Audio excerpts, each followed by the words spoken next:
എന്താണെന്ന് വെച്ച് കഴിഞ്ഞാൽ ഒരു ചലഞ്ച് എന്താണെന്ന് വെച്ച് കഴിഞ്ഞാൽ ഇതൊരു ടൈം കഴിഞ്ഞാൽ കൺട്രോൾ ചെയ്യാൻ പറ്റില്ല. ഇപ്പോൾ ലൈക്ക് ഇപ്പോൾ ട്രേഡിംഗ് എന്ന് പറയുന്നത് സെൻട്രലൈസ്ഡ് പ്ലാറ്റ്ഫോമാണ്. ട്രേഡിംഗിൽ ഇപ്പോൾ ട്രേഡിംഗ് എന്ത് ചെയ്യാം? ഇപ്പോൾ നിങ്ങൾ വേറെ സ്വൈപ്പ് ഒരു പ്രൊജക്റ്റ് സെലക്ട് ചെയ്യണം. സെൻട്രലൈസ് എന്നുള്ള പ്രൊജക്റ്റ് സെലക്ട് ചെയ്യണം. ഇവിടെ നിങ്ങൾ കൊണ്ടുപോയിട്ട് ഒരു കമ്പനിയിൽ കൊണ്ടുപോയിട്ട് ഫണ്ട് ഇൻവെസ്റ്റ് ചെയ്യുന്നു.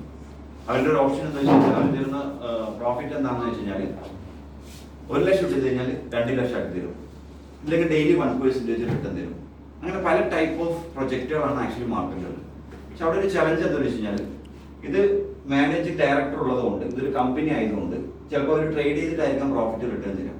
ട്രേഡിംഗ് ആയതുകൊണ്ട് ഡിപ്പെൻഡ്സ് ഓൺ മാർക്കറ്റിലുള്ള ഫ്ലക്ച്വേഷൻ അനുസരിച്ച് നമുക്ക് പ്രോഫിറ്റ് ജനറേറ്റ് ചെയ്യാൻ വേണ്ടി പറ്റും.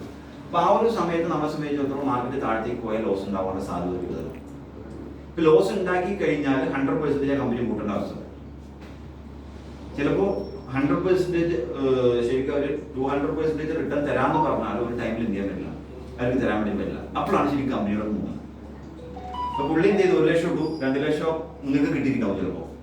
അപ്പോൾ ശരിക്കും നമ്മൾ എന്ത് ചെയ്യും, പോസിറ്റീവായി അല്ലേ, 1 ലക്ഷം ഇട്ട് 2 ലക്ഷം ആയി എന്ന് പറഞ്ഞാൽ നമ്മൾ പോസിറ്റീവായി. നിങ്ങളുടെ ഫ്രണ്ട് സർക്കിളിലേക്ക് എന്ത് ചെയ്യും, 100% പ്രൊജക്റ്റിനുള്ളിൽ കൊടുക്കും.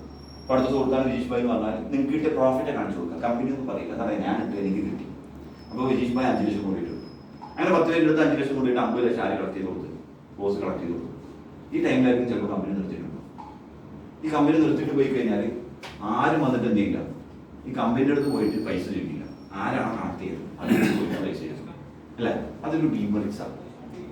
നമ്മളുടെ കോൺടാക്ട് നശിപ്പിക്കുകയാണ് നമ്മളായിട്ട്. ഇങ്ങനത്തെ പ്ലാറ്റ്ഫോമിൽ ഞാൻ എന്തുകൊണ്ട് ഇത്രയും ആധികാരികമായിട്ട് പറഞ്ഞാൽ ഞാനും പെട്ട ആളാണ്. ഇതിനു മുമ്പ് ഞാനും പെട്ട ഒരാളാണ്. അപ്പോൾ ശരിക്കും ഈ സെൻട്രലൈസ്ഡ് ആയിട്ട് പ്ലാറ്റ്ഫോമുകൾ ഒരുപാട് പേര് മാർക്കറ്റിൽ ചീറ്റ് ചെയ്യപ്പെടുന്നത് ഇതുകൊണ്ട് തന്നെയാണ്.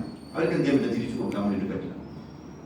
ഓക്കെ, അപ്പോൾ ഇവിടെ ശരിക്കും എന്ന് പറഞ്ഞാൽ ഈ മെറ്റാഫോഴ്സ് എന്നുള്ള പ്രൊജക്ട് ഞാൻ ചെയ്യാനുള്ള കാരണം ഇതൊരു ഡീസെൻട്രലൈസ്ഡ് പ്ലാറ്റ്ഫോം ആയിരുന്നു. ഡീസെൻട്രലൈസ്ഡ് എന്ന് പറഞ്ഞാൽ ഇവിടെ ഒരു കമ്പനി ഇല്ല, ഒരു ഓണർ ഇല്ല, അതേപോലെ തന്നെ ഒരു MD ഒന്നുമില്ല ഇവിടെ.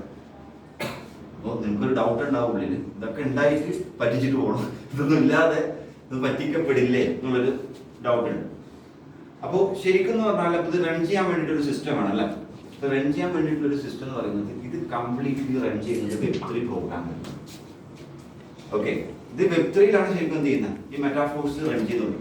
Web3 എന്ന് പറഞ്ഞാൽ നിങ്ങൾക്ക് കുറച്ചുകൂടി മനസ്സിലാൻ വേണ്ടി Web 1 Web 2 കൂടെ എന്ത് ചെയ്യാം, ഒന്ന് കവർ ചെയ്യാം. അപ്പോൾ കുറച്ച് ക്ലാരിറ്റി ഉണ്ട് Web3.